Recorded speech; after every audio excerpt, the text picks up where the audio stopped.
সোফায় বসে কফি খাচ্ছি আর টিভি দেখতেছিলাম। হঠাৎ ভাবি হাসপাতাল থেকে বাসায় আসলো। আসলে ভাবি একজন ডাক্তার। আমি ভাবির দিকে তাকিয়ে আবার চোখ নামিয়ে ফেললাম, কারণ ভাবির পেটের উপর কাপড় ছিল না। আমি প্রায় সময় দেখি ভাবি আমার সামনে দিয়ে এভাবে হাঁটে। তাকে কিছু বলতে পারি না, কারণ তিনি আমার থেকে বড়। আমার দিকে তাকিয়ে একটা মুচকি হাসি দিয়ে রুমে চলে গেল। এবার পরিচয় দেই, আমি স্বাধীন। কিছুদিন আগে পড়ালেখা শেষ করেছি। আমাদের নিজের ব্যবসা আছে। বাবা অফিস দেখাশোনা করে, আমি আম্মু বাসায় থাকি। আরও কিছুদিন পর অফিস দেখাশোনা করব। আমার বড় ভাই বিয়ে করছে, কিন্তু সে এখন বেঁচে নেই। আমার বড় ভাই একটা রোড দুর্ঘটনায় মারা যায় আজ 1 বছর হলো। আগে ভাইয়া বাবার সাথে অফিস দেখাশোনা করত, এখন বাবা একাই দেখাশোনা করে। তাই আমি ভাবছি বাবাকে আর অফিসে যেতে দিব না, আমি নিজে অফিস দেখাশোনা করব। এবার আসি ভাবির কথায়। ভাইয়া মারা যাওয়ার পর ভাবির মা বাবা তাকে নিয়ে যেতে চেয়েছে, কিন্তু ভাবি আমাদেরকে ছেড়ে যাবে না। ভাবি ঢাকার বড় একটা হাসপাতালের ডাক্তার। রাতে সবাই মিলে খাবার খেতে লাগলাম, তখন আব্বু বলল, তা আব্বু কবে থেকে অফিস দেখাশোনা করবে? আব্বু, আম্মু ঠিক বলেছে। আমি আরও কিছুদিন পর অফিস দেখাশোনা করব, তারপর তোমাকে ছুটি দিয়ে দিব। ঠিক আছে, তোর যা ভালো মনে হয়। ভাবি, তুমি আমার রুমে কিছু বলবে নাকি? আসলে তোমার সাথে আমার কিছু কথা আছে। কি কথা ভাবি? তুমি কালকে একটু হাসপাতালে যেতে পারবে? কেন ভাবি? আসলে রাস্তা দিয়ে যাওয়ার সময় রাস্তার বখাটে ছেলেগুলো আমাকে দেখে বাজে কথা বলে। তুমি তো গাড়ি নিয়ে হাসপাতালে যাও, তাহলে ওরা তোমাকে খারাপ কথা বলবে কিভাবে? তারা আমার গাড়ি দাঁড় করিয়ে কথাগুলো বলে। তুমি কিছু বলতে পারো না? আমি কি বলবো? তারা রাস্তার বখাটে ছেলে, যদি কিছু করে বসে আমার, তাই কিছু বলতে পারি না। ঠিক আছে, কালকে তোমাকে নিয়ে আমি হাসপাতালে যাব। ওকে, তাহলে তুমি ঘুমিয়ে পড়ো, আমি রুমে গেলাম। ভাবি চলে যাওয়ার পর আমি ঘুমিয়ে গেলাম। ও, আপনাদের তো ভাবির নামটা বলতে ভুলে গেছি। ভাবির নাম নাদিয়া। সকালে ঘুম থেকে উঠে ফ্রেশ হয়ে নাস্তা করে ভাবি আর আমি গাড়ি নিয়ে হাসপাতালে যেতে লাগলাম। হঠাৎ রাস্তার মাঝে কিছু ছেলে দাঁড়িয়ে গেছে।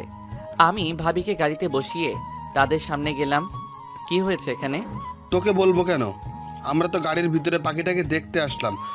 ও, তার মানে তোরা প্রতিদিন ওনাকে ডিস্টার্ব করিস? করলে তোর কোনো সমস্যা? তাহলে আজকে দেখি তোরা আমার সামনে ওনাকে টাচ করে দেখা। টাচ করলে তুই কি করবি?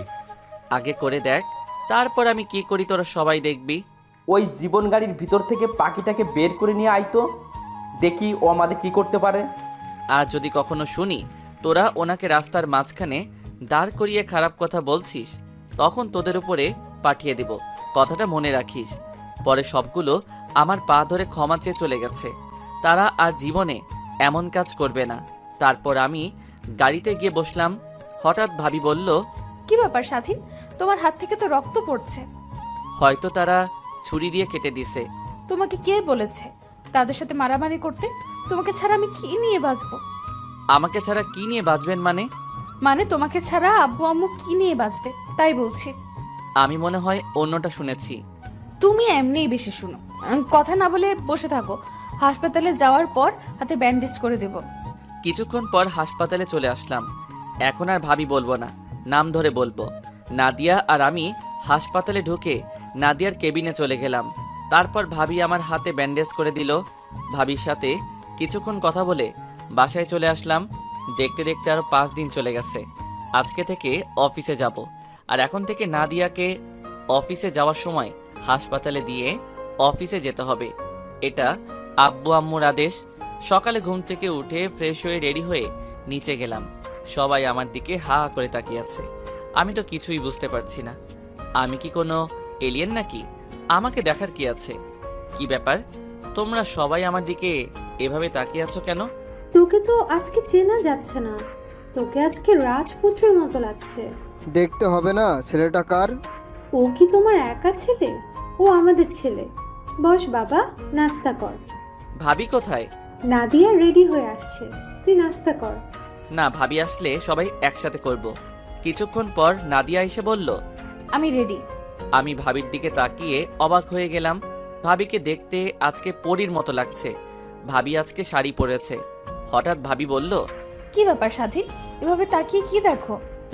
ভাবি, আজকে তোমাকে দেখতে অনেক সুন্দর লাগছে। কোথাও যাবে নাকি? আবার দেখি শাড়ি পরেছো। না, কোথাও না গেলে কি শাড়ি পরা যায় না? আমি তা বলি নাই। ওর সাথে বকিস না তো নাদিয়া, বস নাস্তা কর। জি আম্মু। নাদিয়া মা, তোমাকে একটা কথা বলার ছিল, কিন্তু এখন বলবো না, কি কথা বাবা? রাতে বলবো। ঠিক আছে বাবা। তারপর নাস্তা করে বাহিরে এসে গাড়ি নিয়ে নাদিয়াকে হাসপাতালে নিয়ে যেতে লাগলাম। তখন ভাবি বলল, আচ্ছা স্বাধীন, তোমার কেমন মেয়ে পছন্দ? হঠাৎ এ কথা বলছো কেন ভাবি? না, এমনি জিজ্ঞেস করলাম। বলো না, কেমন মেয়ে পছন্দ? আমি এমন একটা মেয়েকে পছন্দ করব যে সব সময় আমার বাবা মাকে ভালোবাসবে, আমাকে ভালোবাসবে, সবার সাথে মিলেমিশে চলবে, আমার অনেক কেয়ার করবে, 5 ওয়াক্ত নামাজ আদায় করবে, কোরআন তেলাওয়াত করবে, নিজেকে সবসময় পর্দার আড়ালে রাখবে। এমন মেয়েকে আমি বিয়ে করব। তুমি কখনো কাউকে ভালোবেসেছিলে? আমি জীবনে প্রতিজ্ঞা করেছি, ভালোবাসলে বিয়ের পর বউকে ভালোবাসবো, বিয়ের আগে কাউকে ভালোবাসবো না। আচ্ছা স্বাধীন, আমাকে তোমার কেমন লাগে? এটা আবার কেমন কথা? তোমাকে তো নিজের ভাবির মতো লাগে, এবং আমি তোমাকে নিজের বড় বোনের মতো জানি। ও, নাদিয়া মনে হয় আমার থেকে এমন কথা আশা করে নাই।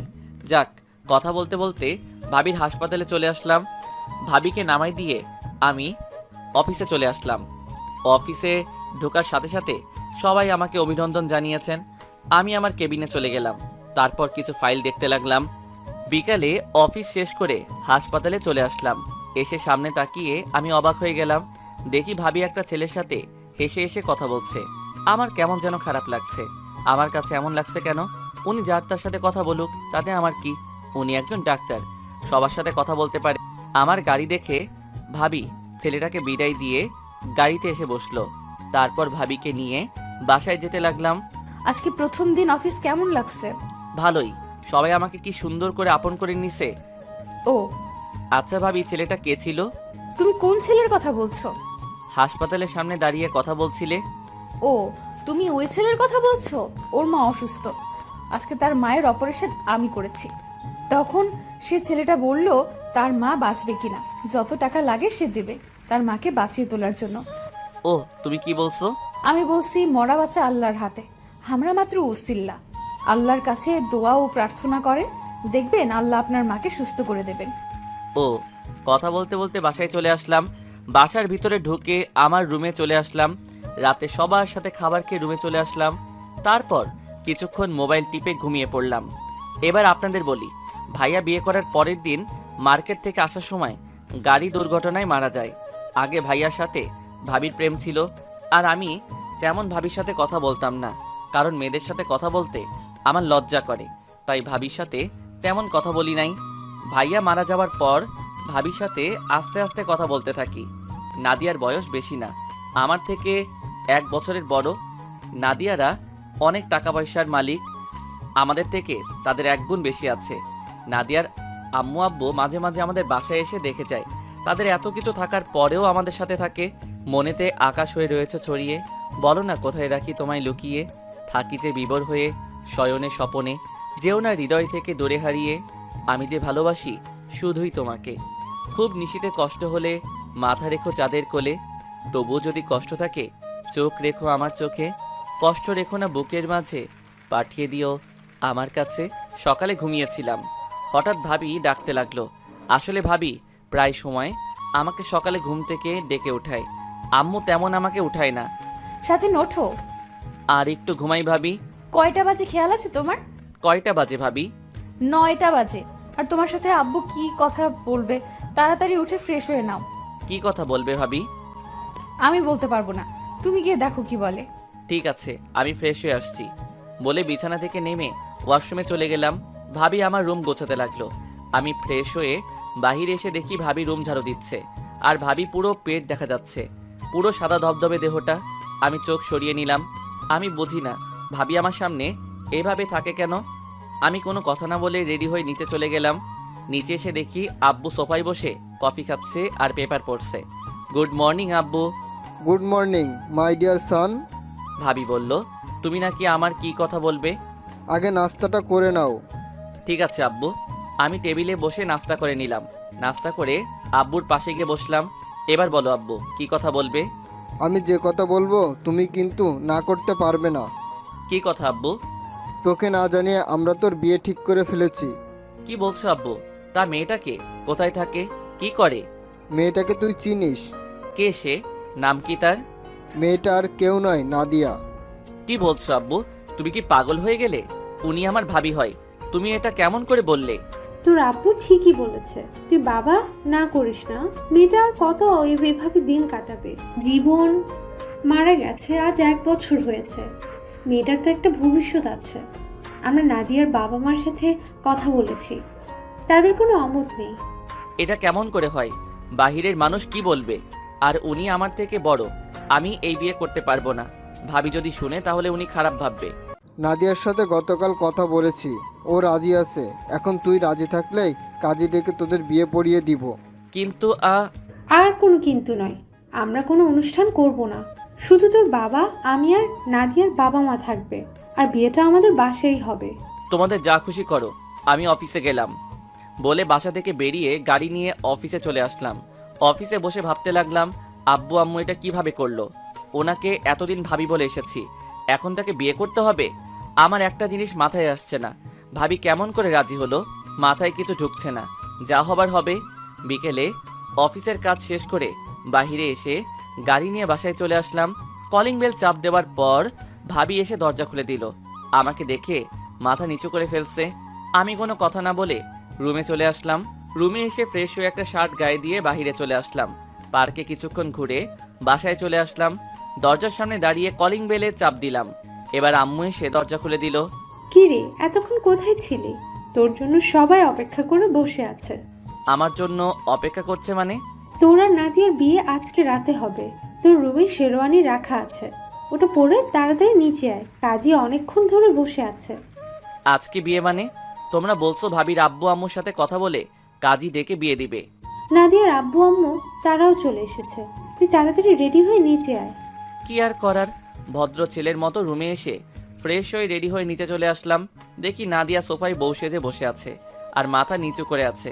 আম্মু হাতের ইশারায় বলল নাদিয়ার পাশে বসার জন্য, আর দাঁড়িয়ে না থেকে নাদিয়ার পাশে গিয়ে বসলাম। তারপর কাজী বিয়ে পড়ানো শুরু করলো।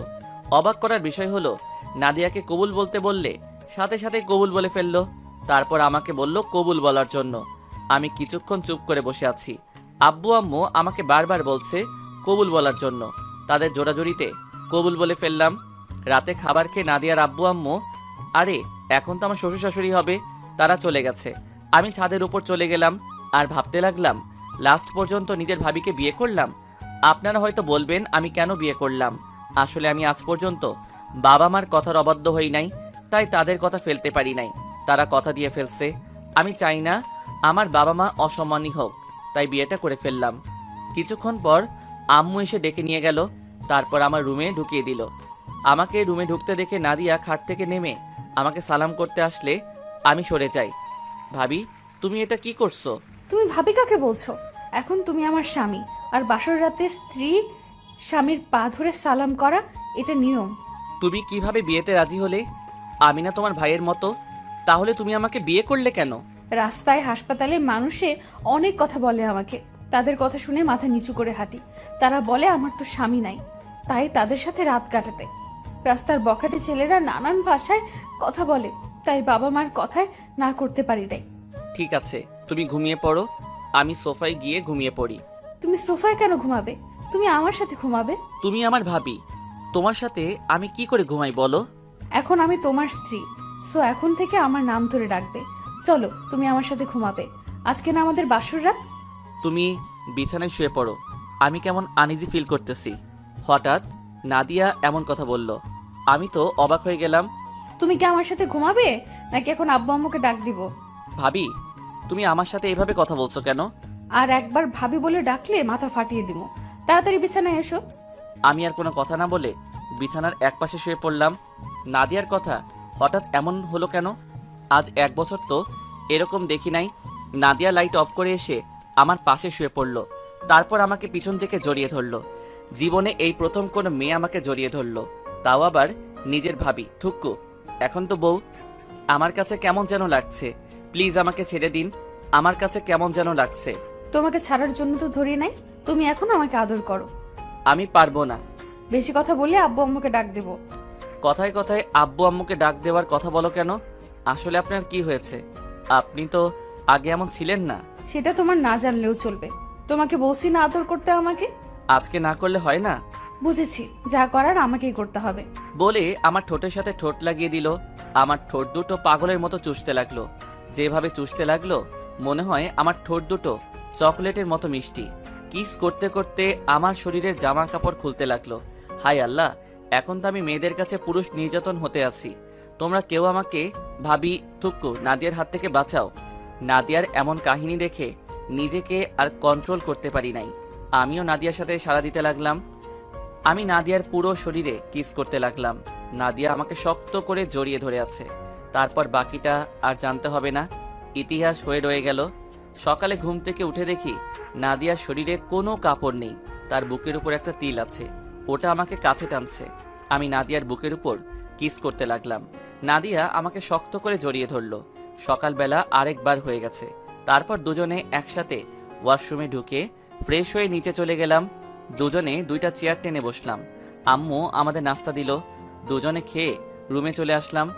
এভাবে চলতে লাগলো আমাদের দুষ্টু মিষ্টি ভালোবাসা। আমি এখন অফিস দেখাশোনা করি আর নাদিয়া বাসায় আব্বু আম্মুর সেবা যত্ন করে। দুজনে একসাথে গোসল করে নিচে চলে আসলাম। আব্বু আম্মু টেবিলে আমাদের জন্য অপেক্ষা করতে লাগলো। দুজনে দুইটা চেয়ার টেনে বসলাম। নাদিয়া, মা স্বাধীনকে নাস্তা দাও। দিচ্ছি আম্মু। নাদিয়া আমাকে নাস্তা দিল। তারপর নাস্তা খেয়ে রুমে চলে আসলাম। নাদিয়া আমার পিছন দিয়ে রুমে ঢুকলো। ঢুকে দরজা বন্ধ করে আমাকে জড়িয়ে ধরলো। আচ্ছা, তোমার হঠাৎ এত পরিবর্তন কেন? কারণ আমি যে তোমাকে ভালোবাসি তাই। মানে কবে থেকে? তোমার মনে আছে একদিন একটা বাচ্চা গাড়ির সাথে ধাক্কা খেয়ে পড়ে গেছে আর তুমি বাচ্চাটাকে নিয়ে হাসপাতালে ভর্তি করিয়ে দিলে? মনে আছে। তুমি জানলে কি করে? তুমি জানো বাচ্চাটাকে? সেটা আমি জানি না। রাস্তায় পড়েছিল, কেউ তাকে ধরছে না, তাই আমি তাকে হাসপাতালে নিয়ে ভর্তি করিয়ে দিলাম। পরে ডাক্তার বলল রক্ত লাগবে। আমার এক বন্ধুর রক্তের গ্রুপের সাথে বাচ্চাটার রক্তের গ্রুপ মিলছিল। তারপর বন্ধুকে ফোন দিয়ে নিয়ে এসে বাচ্চাটাকে রক্ত দিলাম। বাচ্চাটার মা সাথে ছিল।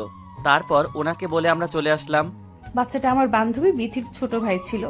যখন আমি আর বিথি হাসপাতালে গিয়ে কেবিনে ঢুকবো তখন তুমি আর তোমার বন্ধু কেবিন থেকে বেরিয়ে গেছো। আমি ভিতরে গিয়ে আন্টিকে বললাম তোমার কথা। তখন আন্টি তোমার কথা বলে। আন্টির থেকে তোমার কথা শুনে অনেক ভালো লাগলো। তারপর তোমাকে অনেক খুঁজেছি কিন্তু কোথাও পাইনি। তার কিছুদিন পর তোমার মা বাবা দেখতে যায়, তাদের আমাকে পছন্দ হয়। এরপর কি হলো তুমি তো জানো। ভাইয়ের বিয়ের সময় আমার কি হয়েছে তুমি তো জানো, কিন্তু আমার পাঠক পাঠিকা তারা জানে না। তাহলে শুনুন, ভাইয়ের বিয়ের সময় আমি অনেক অসুস্থ ছিলাম। আমি হাসপাতালে ভর্তি ছিলাম। আমার প্রচণ্ড জ্বর ছিল। বিয়ের আগের দিন আমাকে বাসায় নিয়ে আসে। আমি তখন মোটামুটি সুস্থ ছিলাম। ভাইয়ের বিয়ের দিন আমি ভাবিদের বাড়িতে যাইনি। বিয়ের দিন তোমার চেহারা আমার চোখের সামনে খালি ভেসে উঠেছে। তারপর তোমার আশা ছেড়ে দিয়ে বিয়ে করে ফেললাম। তোমাদের বাড়িতে আমাকে নিয়ে আসার পর যখন তুমি আমাকে দেখতে এসেছো তখন যেন আমার মাথায় আকাশ ভেঙে পড়লো। শাশুড়ি আম্মা যখন বলল তুমি আমার দেবর, আমি তো বিশ্বাস করতে পারছি না। তারপর চিন্তা করলাম জীবন সাথী হিসাবে নাহি পেলাম, তবে দেবর হিসেবে তো পেলাম। বিয়ের পরের দিন যখন শুনলাম গাড়ির দুর্ঘটনায় মারা গেছে তখন আমার সব অন্ধকার হয়ে গেছে। 3 মাস পরে যখন কিছুটা স্বাভাবিক হলাম তখন তোমাকে পাবার আশা শুরু করলাম। আবার এটাও ভেবেছিলাম তোমার সাথে কি আমাকে বিয়ে দিবে। আমি তো তোমার থেকে বড়। আমার মা বাবা যখন বলল আমাকে নিয়ে যাবে তখন আমি তোমার কারণে যাইনি। বিয়ের আগের দিন রাতে আব্বু আম্মু আমাকে তার রুমে নিয়ে বলল তোমার সাথে আমাকে বিয়ে দিবে। আমি রাজি কিনা। আব্বুর কথা শুনে আমি অনেক খুশি হয়ে গেলাম। তখন আমি আব্বুকে বললাম আমি তো রাজি, স্বাধীন কি রাজি হবে? আব্বু বলল এটা নিয়ে আমাকে চিন্তা করতে হবে। স্বাধীন আজ পর্যন্ত আমাদের কথার অবাধ্য হয়নি। তুমি এই নিয়ে চিন্তা করো না, আমরা সব ব্যবস্থা করছি। এরপর কি হলো সব তো তুমি জানো। তাহলে তুমি আমাকে বললে না কেন তুমি আমাকে ভালোবাসো? ভয়ে বলতে পারি নাই। যদি তোমার মা বাবা আমাকে ঘর থেকে বের করে দেয় তখন তো আর তোমাকে দেখবো না। তোমাকে আমার কথায় অনেকভাবে বুঝিয়েছি কিন্তু তুমি বোঝো নাই। ঠিক আছে, এবার আমাকে ছাড়ো। অনেকক্ষণ ধরেছিলে। দরজা খোলা, কেউ চলে আসবে। না, আমি ছাড়বো না। আমাকে একটা কিস দাও, তারপর ছাড়বো। সকালে ঘুম থেকে উঠে দিছি না? আমার এখন লাগবে। আচ্ছা, তুমি এত রোমান্টিক কবে থেকে হয়েছো? তোমাকে আপন করে পাওয়ার পরে। এখন বেশি কথা না বলে আমাকে একটা কিস করো। কি আর করার। আমি নাদিয়ার মাথা উঁচু করে তার ঠোঁটের সাথে ঠোঁট লাগিয়ে দিলাম। দুজন দুজনকে কিস করতে লাগলাম। প্রায় 5 মিনিট পর ছেড়ে দিলাম। দেখতে দেখতে 7 দিন চলে গেল। আজকে থেকে অফিসে যেতে হবে, নাদিয়াকে সাথে করে নিয়ে যেতে হবে। তাকে হাসপাতালে নামিয়ে দিয়ে আমি অফিসে চলে যাব। সকালবেলা ঘুম থেকে উঠে দুজনে ফ্রেশ হয়ে নাস্তা করে গাড়ি নিয়ে বের হয়ে পড়লাম। নাদিয়া আমার ঘাড়ে মাথা দিয়ে রাখলো আর এক হাত তার হাতের ভিতরে রাখলো। কথা বলতে বলতে নাদিয়ার হাসপাতালে চলে আসলাম। নাদিয়া গাড়ি থেকে নামার আগে এমন কিছু করবে আমি তো কল্পনাও করতে পারিনি। নাদিয়া গাড়ি থেকে নামার আগে আমার ঠোঁটের সাথে তার ঠোঁট এক করে দিল। 2 মিনিট পর ছেড়ে দিয়ে নেমে গেল আর ভিতরে ঢুকার আগে বলে গেল অফিস থেকে দুপুরে হাসপাতালে চলে আসতে, দুজনে একসাথে লাঞ্চ করব। আমি ঠিক আছি বলে গাড়ি নিয়ে অফিসে চলে আসলাম। 7 দিন পরে অফিসে আসলাম। অনেক কাজ জমে গেছে, তাই বসে বসে কাজ করতে লাগলাম। কাজ করতে করতে দুপুরে লাঞ্চের টাইম হয়ে গেছে। হাতের কাজ এখনো কিছু বাকি আছে। পরে চিন্তা করলাম লাঞ্চ করে এসে করব। তারপর ম্যানেজারকে বলে অফিস থেকে বেরিয়ে গাড়ি নিয়ে নাদিয়ার হাসপাতালে চলে আসলাম। গাড়ি থেকে নাদিয়াকে ফোন দিলাম, কিন্তু নাদিয়া ফোন ধরলো না। আরও 2-3 বার দিলাম। অবাক করার বিষয় হলো নাদিয়া আমার ফোন রিসিভ করেননি। তাই গাড়ি পার্কিং করে হাসপাতালের ভিতরে ঢুকে গেলাম। আমি সোজা নাদিয়ার কেবিনে যেতে লাগলাম। কেবিনের সামনে এসে সোজা ঢুকে গেলাম। তারপর ভিতরে যেটা দেখলাম তার জন্য মোটেও প্রস্তুত ছিলাম না। এই পৃথিবীতে প্রিয় মানুষগুলোকে ছাড়া বেঁচে থাকাটা কষ্টকর, কিন্তু অসম্ভব কিছু নয়। কারো জন্য কারো জীবন থেমে থাকে না, জীবন তার মতোই প্রবাহিত হয়। তাই যেটা ছিল না সেটা না পাওয়াই থাক। সব পেয়ে গেলে জীবনটাও একঘেয়েমি হয়ে যায়। মনে রেখো, পৃথিবীর সকল কষ্টই ক্ষণস্থায়ী। কারোর সাথে অভিমান করতে হলে তার উপর মিনিমাম একটা অধিকার থাকা লাগে, না হলে সে কখনোই তোমার অভিমান ভাঙাতে আসবে না। কিন্তু আমি সেটা ভুলে গেছিলাম। 2 দিনের কথা বলায় কারো উপর কোনো অধিকার তৈরি হয় না। যেটা তৈরি হয় সেটা শুধুমাত্র একটা মনুষ্যত্ব ছাড়া আর কিছুই না। নাদিয়ার কেবিনের ভিতরে ঢুকে যেটা দেখলাম তার জন্য মোটেও প্রস্তুত ছিলাম না। আরে পাঠক পাঠিকা ভাই বোনেরা, আপনারা কি ভাবছেন খারাপ কিছু দেখছি? ভুল ধারণা। দেখি নাদিয়া একটা ছেলের সাথে বসে হেসে হেসে কথা বলছে। আমাকে দেখে নাদিয়া বলল, স্বাধীন তুমি এখানে? সকালে কি বলেছো মনে নেই? তোমাকে কতগুলো ফোন দিছি, কিন্তু তুমি ফোন ধরো নাই।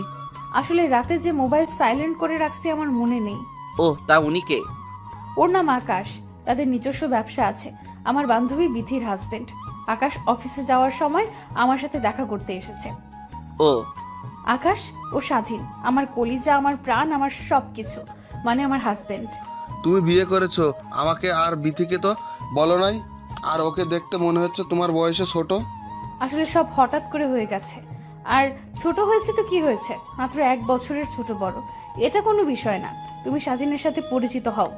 হাই, আমি আকাশ। নাদিয়া তো আমার বিষয়ে বলেছে।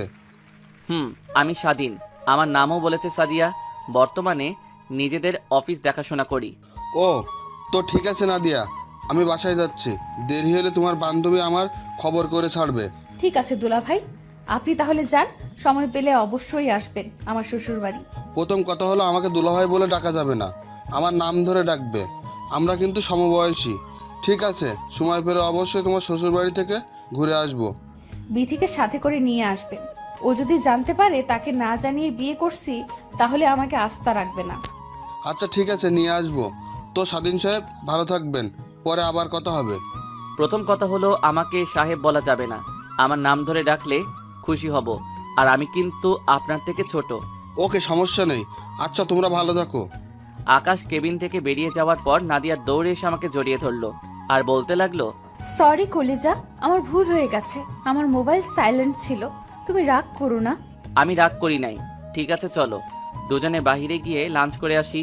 ঠিক আছে চলো। তারপর নাদিয়াকে নিয়ে হাসপাতাল থেকে বেরিয়ে গাড়ি নিয়ে একটা রেস্টুরেন্টে চলে গেলাম। তারপর দুজনে খাবার খেয়ে রেস্টুরেন্ট থেকে বেরিয়ে গাড়ি নিয়ে নাদিয়াকে হাসপাতালে দিয়ে আমি অফিসে চলে আসলাম। এভাবে দেখতে দেখতে আরও 2 মাস চলে গেছে। আমাদের ভালোবাসা আগের মতোই আছে, কেউ কাউকে ছাড়া থাকতে পারি না। এখন নাদিয়া নিজে গাড়ি চালিয়ে হাসপাতালে যাওয়া আসা করে। আমি অফিসের কাজে নানান জায়গায় যেতে হয়, কিন্তু নাদিয়াকে গাড়ি দেওয়ার পর একটু দেরি করে বাসায় আসে। আমরা কিছু বললে হাসপাতালে প্রচুর রোগী, তাই আসতে লেট হয়। আপনারা আবার ভাইবেন না, আমাদের ভালোবাসা কমে গেছে। ভালোবাসা আগের মতোই আছে। বেশি রাত করে আসলেও তার রোমান্টিকতা একটু কমে নাই। সকালে ঘুম থেকে উঠে দেখি নাদিয়া আমাকে জড়িয়ে ধরে আছে। তার চেহারার দিকে তাকালে আমি সবকিছু ভুলে যাই। কেমন একটা মায়া আছে নাদিয়ার চেহারায়। আমি নাদিয়ার কপালে একটা দিয়ে উঠতেই নাদিয়া আমাকে টান দিয়ে খাটে ফেলে ঠোঁটের সাথে ঠোঁট এক করে দিল। তার মানে এতক্ষণ নাদিয়া জেগেছিল। প্রায় 5 মিনিট পর ছেড়ে দিয়ে দুজনে হাঁপাতে লাগলাম। এটা কি হলো? কেন, তোমার কাছে ভালো লাগে না? এমন একটা সুন্দরী বউয়ের কিস পেলে কার না ভালো লাগে? ও তাই, তাহলে এখন আরেকবার দিব। এখন না, অফিসে যেতে হবে। আজকে অফিসে কিছু লোক নিব, তাই তাড়াতাড়ি যেতে হবে। তোমার খালি কাজ, আমিও তোমাকে এখন সময় দিতে পারি না। কি করব বলো, হাসপাতালে অনেক রোগী, তাদের সেবা যত্ন করা আমাদের দায়িত্ব। আমি কি তোমাকে কিছু বলেছি? আমি চাই তুমি সব সময় মানুষের সেবা যত্ন করে যাও। তুমি তো জানো আমি গরিব দুঃখী মানুষের সেবা বিনামূল্যে করি, তাদের কষ্ট আমার সহ্য হয় না। আমি তো জানি আমার জানুটা কেমন। এবার উঠো। তারপর দুজনে উঠে ফ্রেশ হয়ে নাস্তা করে বাসা থেকে বেরিয়ে আমি গাড়িতে উঠতে গেলে নাদিয়া দৌড়ে এসে আমার কপালে চুমু দিয়ে গাড়ি নিয়ে চলে যায়। আমি মনে মনে বললাম, পাগলি একটা। তারপর আমি গাড়ি নিয়ে অফিসে চলে আসলাম। সবাই দাঁড়িয়ে সালাম দিল। আমি সবাইকে বসতে বলে নিজের কেবিনে চলে আসলাম। তারপর ম্যানেজারকে ফোন দিলাম। ম্যানেজার সাহেব, সবাই কি চলে এসেছে? জি স্যার, আমি কি একজন একজন করে পাঠিয়ে দিব? ওকে, ঠিক আছে, দিন। Okay sir. তারপর একজন করে আসতে লাগলো কেবিনে। সবার ইন্টারভিউ নেওয়া শেষ। অনেকেই ভালো ইন্টারভিউ দিছে। অফিসে লোক লাগবে 5 জন, কিন্তু ইন্টারভিউ দিতে আসছে 20 জন। তারপর ভালো দেখে 5 জন রাখলাম। ইন্টারভিউ নিতে নিতে লাঞ্চের টাইম হয়ে গেছে, তাই ভাবলাম নাদিয়াকে একটা সারপ্রাইজ দিব। মানে তাকে ফোন না দিয়ে তার হাসপাতালে যাব। যেই ভাবা সেই কাজ। অফিস থেকে বেরিয়ে গাড়ি নিয়ে নাদিয়ার হাসপাতালে চলে গেলাম। গাড়ি পার্কিং করে হাসপাতালে ঢুকে তার কেবিনে যেতে লাগলাম। এখানে হাসপাতালের সবাই আমাকে চিনে। আমি নাদিয়ার জামাই। আমি সোজা নাদিয়ার কেবিনে ঢুকে অবাক হয়ে গেলাম। দেখি নাদিয়া মনমরা হয়ে বসে আছে। আমাকে তার কেবিনে দেখে দৌড়ে এসে জড়িয়ে ধরে কান্না করে দিল। আমি তো কিছুই বুঝতে পারছি না। নাদিয়া জানো, কি হয়েছে তোমার? তুমি কান্না করছো কেন? আজকে হাসপাতালে আসতে ওই দিনের ছেলেগুলো আমার গাড়ি দাঁড় করিয়ে আমার। কি করেছে আমাকে বলো নাদিয়া। তাহলে শোনো। তাহলে চলুন, কি হয়েছে ওখান থেকে ঘুরে আসি। নাদিয়া বলতে লাগলো। আমি গাড়ি চালিয়ে হাসপাতালে আসতেছিলাম, তখন ছেলেগুলো আমার গাড়ির মাঝখানে দাঁড়িয়ে গেল। আমি গাড়ি দাঁড় করালাম, তখন একটা ছেলে বলল, পাখি গাড়ি থেকে নেমে আসো। আরে পাখি, বসে আছো কেন? শুনছি তুমি নাকি আরেকটা বিয়ে করছো, তাও আবার দেবরকে। তো তোমার দেবর ঠিকভাবে দিতে পারে? না পারলে আমাদের বলো, আমরা খুশি করে দিব। আপনাদের ঘরে মা বোন নেই? রাস্তায় একটা মেয়ের গাড়ি দাঁড় করিয়ে এসব কথা বলতে লজ্জা করে না? ঘরে মা বোন সবাই আছে, শুধু কারোর বউ নেই। আমাদের কোনো লজ্জাও নেই। যদি তোমার জুনিয়র জামাই না পারে, আমাদের কাছে এসো। তখন আমি গাড়ি চালিয়ে হাসপাতালে চলে আসলাম। এসে সকাল থেকে অনেক কান্না করেছি। আমি নাদিয়াকে শক্ত করে জড়িয়ে ধরে বললাম, আমি থাকতে তোমার কেউ কিছু করতে পারবে না, আমার উপর ভরসা রাখো। তারপর নাদিয়াকে নিয়ে হাসপাতাল থেকে বেরিয়ে গাড়ি নিয়ে আগে একটা রেস্টুরেন্টে ঢুকে খাবার খেয়ে বাসায় যেতে লাগলাম। বাসায় যাওয়ার সময় একজনকে ফোন। কাকে ফোন দিলাম কিছুক্ষণ পর জানতে পারবেন। তারপর গাড়ি চালিয়ে বাসায় যেতে লাগলাম। আর ড্রাইভারকে ফোন দিয়ে বললাম নাদিয়ার হাসপাতালের সামনে থেকে আমার গাড়িটা নিয়ে বাসায় যেতে। যেতে যেতে হঠাৎ সকালের ছেলেগুলো গাড়ির সামনে দাঁড়িয়ে গেল। নাদিয়ার সাথে আমাকে দেখে বলল, কি ব্যাপার পাখি, সকালে দেখলাম একা গেছো, এখন দেখছি জুনিয়র জামাইকে সাথে নিয়ে আসছো। আমার মনে হয় সকালের কথাগুলো তার জামাইয়ের কাছে বলেছে, এখন মনে হয় তার স্বামী আমাদের কাছে পাখিকে নিয়ে আসছে। তাদের কথা শুনে গাড়ি থেকে একটা রড বের করে সবগুলোকে ইচ্ছে মতো মারতে লাগলাম। সবগুলো মায়ের খেয়ে রাস্তায় গড়াগড়ি খাচ্ছে। হঠাৎ পুলিশের গাড়ি চলে আসলো। স্বাধীন, ওদের ছেড়ে দেই, ওরা মারা যাবে। আমাকে ছেড়ে দেয় রাসেল, আজকে আমি ওদের মেরেই ফেলবো। আমার বউকে এসব কথা বলার সাহস ওরা কোথায় পেল? শোন, আইন নিজের হাতে তুলে নিস না, তুই ওদের আমার কাছে ছেড়ে দে, ওদের ব্যবস্থা আমি নিজ হাতে করব। রাসেলের কথায় ওদেরকে ছেড়ে দিলাম। রাসেল ওদের গাড়িতে উঠাই নিয়ে গেল। এবার আপনাদের বলি, আমি গাড়ি থেকে রাসেলকে ফোন দিলাম। রাসেল কিছুদিন হলো পুলিশের চাকরিতে জয়েন করেছে। সবথেকে বড় কথা হলো রাসেল আমার কলেজের বন্ধু। তো যাই হোক, গাড়িতে আসার পর নাদিয়া আমার পুরো শরীর দেখতে লাগলো। কি করছো তুমি? তোমার কোথাও লাগেনি তো? আরে আমার কোথাও লাগে নাই, যে মাইর দিছি মনে হয় না একমাত্র বিছানা থেকে উঠতে পারবে। আমি অনেক ভয় পেয়ে গেছি, যদি ওরা তোমার ক্ষতি করতো। ওরা আমার কিছু করতে পারবে না। তারপর কথা বলতে বলতে বাসায় চলে আসলাম। বাসায় এসে কলিং বেল চাপ দিলাম। আম্মু এসে দরজা খুলে দিল। আমাদের দুজনকে দেখে আম্মু হয়তো অবাক হয়ে গেছে। কি রে, দুজনে আজকে এত তাড়াতাড়ি চলে আসলি যে? শরীর খারাপ নাকি তোদের? শরীর ঠিকই আছে, এমনি চলে আসলাম। ঠিক আছে, তাহলে তোরা রুমে গিয়ে ফ্রেশ হয়ে নে। ঠিক আছে আম্মু। আমি আর নাদিয়া রুমে চলে আসলাম। দুজনে একসাথে ফ্রেশ হয়ে বেরিয়ে আসলাম। তারপর নাদিয়া যেটা করলো আমি তো অবাক হয়ে গেলাম। মানুষের মাঝে আছে মন, মনের মাঝে প্রেম, প্রেমের মাঝে জীবন, জীবনের মাঝে আশা, আশার মাঝে ভালোবাসা, আর সেই ভালোবাসার মাঝে শুধুই তুমি। আমার ভালোবাসা সেদিন সার্থক হবে যেদিন ভালোবাসার মানুষটি এক ফোঁটা চোখের জল ফেলে বলবে, আমি শুধু তোমাকেই ভালোবাসি। তারপর নাদিয়া যেটা করলো আমি তো অবাক হয়ে গেলাম। নাদিয়া আমাকে বিছানায় ফেলে দিয়ে আমার ঠোঁটের সাথে ঠোঁট লাগিয়ে দিল। প্রায় 5 মিনিট পর ছেড়ে দিল। তারপর দুজনকে জড়িয়ে ধরে শুয়ে পড়লাম। রাতে খাবার টেবিলে নাদিয়া বলল, আব্বু আম্মু, তোমাদের একটা কথা বলবো, রাগ করবে না তো? কি কথা নাদিয়া? আসলে আম্মু, আমি আর চাকরি করতে চাই না। এখন থেকে বাসায় থাকবো এবং তোমাদের সেবা যত্ন করব। তাহলে তো ভালোই হয়, তোমার যা ভালো মনে হয় করো। আমিও তোমাকে বলবো মনে করছি, পরে আবার চিন্তা করলাম তুমি যদি কিছু মনে করো, তাই বলিনি। এখানে মনে করার কিছু নেই আম্মু, তোমরা তো আমার সব। তোমরা যেভাবে বলবে আমি তো সেভাবেই চলবো। তা হঠাৎ তোমার এই কথা মনে হলো কেন? আসলে বাবা মা বাসায় একা একা থাকে, তাদের বয়স তো আর কম হয় নাই, তাই আমি ভাবলাম চাকরি ছেড়ে দিয়ে তাদের সেবা যত্ন করব।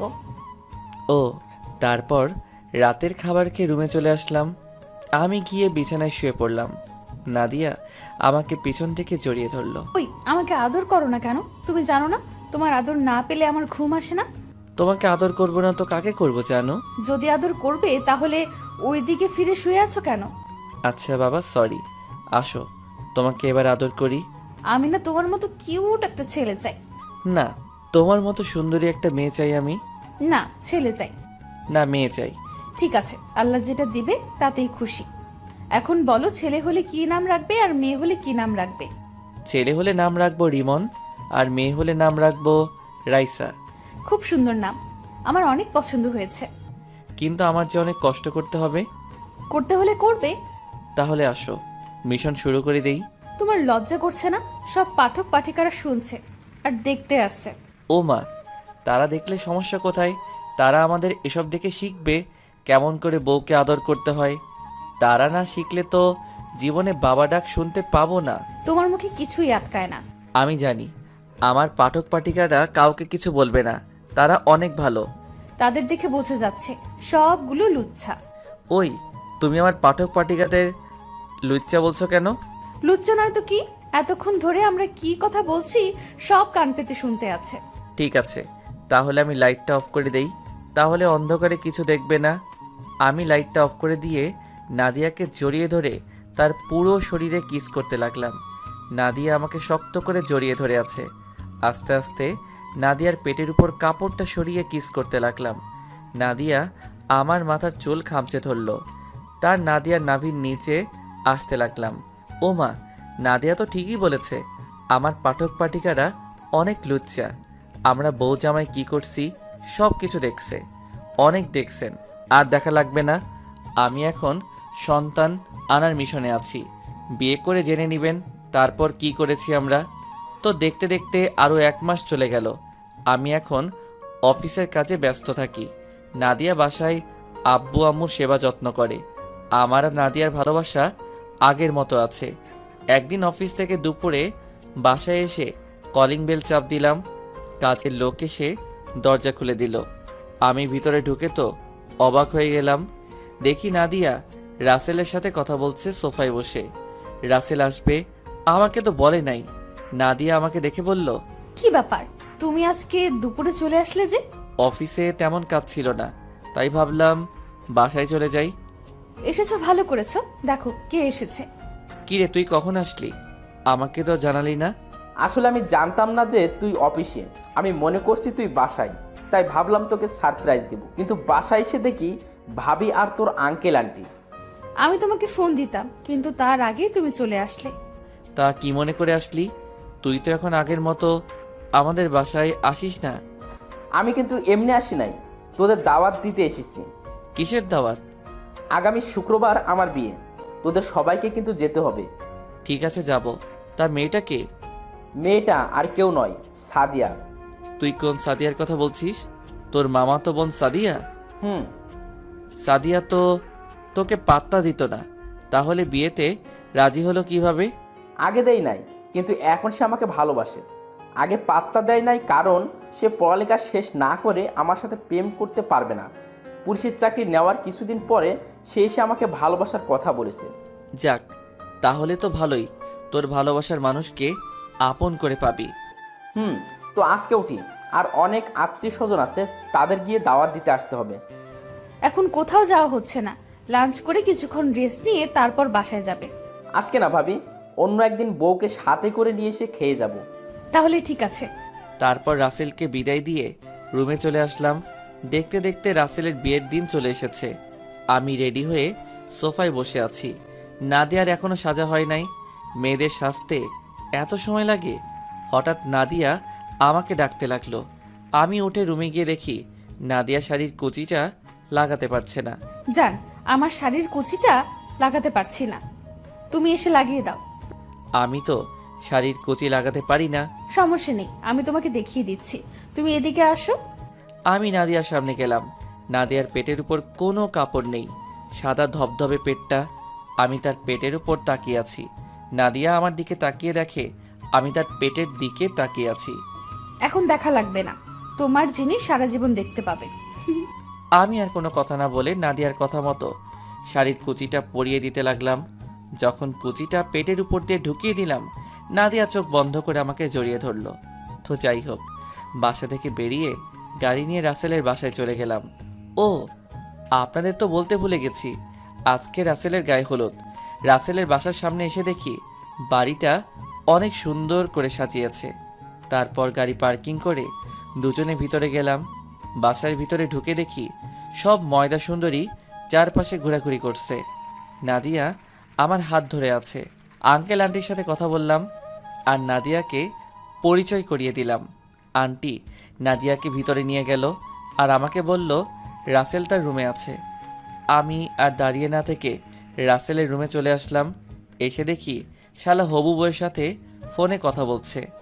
আমি পিছন থেকে গিয়ে মোবাইলটা হাতে নিয়ে কেটে দিলাম। কিরে শালা, কালকে তো একেবারে নিয়ে আসবি, তাহলে এত কথা বলার কি প্রয়োজন? আমি ওরে ফোন দিই নাই, ও নিজেই খালি ফোন দেয়। ও, তা তুই কখন আসলি? ভাবি আসে নাই? আন্টি নাদিয়াকে নিয়ে তাদের রুমে গেছে। তো তোর অনুষ্ঠান কখন শুরু হবে? এই তো কিছুক্ষণ পর। তুই নিচে যা, আমি রেডি হয়ে আসতেছি। আচ্ছা ঠিক আছে।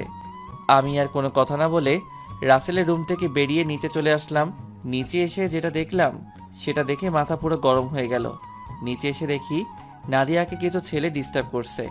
নাদিয়ার শরীরের নানান জায়গায় হাত দেওয়ার চেষ্টা করছে। নাদিয়া দাঁড়িয়ে কান্না করছে।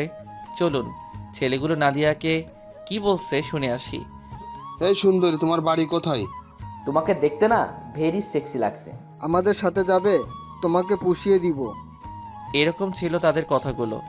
আমি পিছন থেকে গিয়ে সবগুলোকে মারতে লাগলাম। বাড়ির সব আত্মীয় স্বজন এক হয়ে গেছে। মারতে মারতে সবগুলো শরীর থেকে রক্ত বের করে ফেলেছি। এখানে কি হয়েছে? আর স্বাধীন, তুই ওদের মারছিস কেন? ওরা নাদিয়াকে খারাপ কথা বলছে। ঠিক আছে, আমি ব্যাপারটা দেখছি, তুই ভাবিকে নিয়ে ভিতরে যা। আমি আর কোনো কথা না বলে নাদিয়াকে নিয়ে বাসায় চলে আসলাম। নাদিয়া এখনও কান্না করছে। বাসায় এসে কলিং বেল চাপ দিলাম। কাজের লোক এসে দরজা খুলে দিল। আমি আর নাদিয়া নিজের রুমে চলে আসলাম। নাদিয়া কোনো কথা না বলে ওয়াশরুমে চলে গেল। কিছুক্ষণ পর নাদিয়া বের হয়ে আসলো। আমিও ফ্রেশ হয়ে বেরিয়ে এসে দেখি নাদিয়া বালিশের নিচে মাথা দিয়ে কান্না করছে। এই জানো, তুমি কান্না করছো কেন? তাদের যে মাইট দিছি, মনে থাকলে আর কোনো মেয়ের সাথে এরকম খারাপ কথা বলবে না। তুমি আমাকে রেখে কোথায় চলে গেছো? আমি তোমাকে পুরো বাড়ি খুঁজে বের হয়েছি, হঠাৎ ছেলেগুলো আমাকে দেখে। আমি তো রাসেলের সাথে দেখা করতে গেছি আর তোমাকে আন্টি ভিতরে নিয়ে গেছে। তুমি ভিতর থেকে বেরিয়ে আসলে কেন? আমার একা একা রুমে বসে থাকতে ভালো লাগছে না, তাই তোমাকে খুঁজতে বের হয়েছি। আচ্ছা বাবা, এবার কান্না বন্ধ করো। যা হবার তা হয়ে গেছে, এখন আর কান্না করো না। হুম, আমাকে তুমি শক্ত করে জড়িয়ে ধরো। আসো। তারপর নাদিয়াকে শক্ত করে জড়িয়ে ধরলাম, নাদিয়াও আমাকে জড়িয়ে ধরলো। হঠাৎ করেই নাদিয়ার ঠোঁটে ঠোঁট লাগিয়ে দিলাম, দুজনে দুজনকে কিস করতে লাগলাম। তারপর হারিয়ে গেলাম স্বপ্নের পৃথিবীতে। ওই মেয়েরা আর কি দেখবেন, অনেক তো দেখেছেন, আর কিছু দেখা লাগবে না। আপনারা আসলে অনেক লুচু, মানে লুচ্চা। আকের স্বামী স্ত্রীর রোম্যান্স দেখেন, 5 বছর পর। ও বেবি কাম কাম কাম তুমি। হঠাৎ রিমনের মুখে এই গান শুনে আমি তো অবাক হয়ে গেলাম। তার মানে রিমন হিরো আলমের ভক্ত, কিন্তু ও এই গান কোথায় শুনছে? বাবা, তুমি এই গান কোথায় শুনছো? এটা তো তোমার মোবাইলে শুনেছি বেবে। তুমি জানো এই গান শুনে তোমার আম্মু 3 ঘন্টা জ্ঞান হারা ছিল?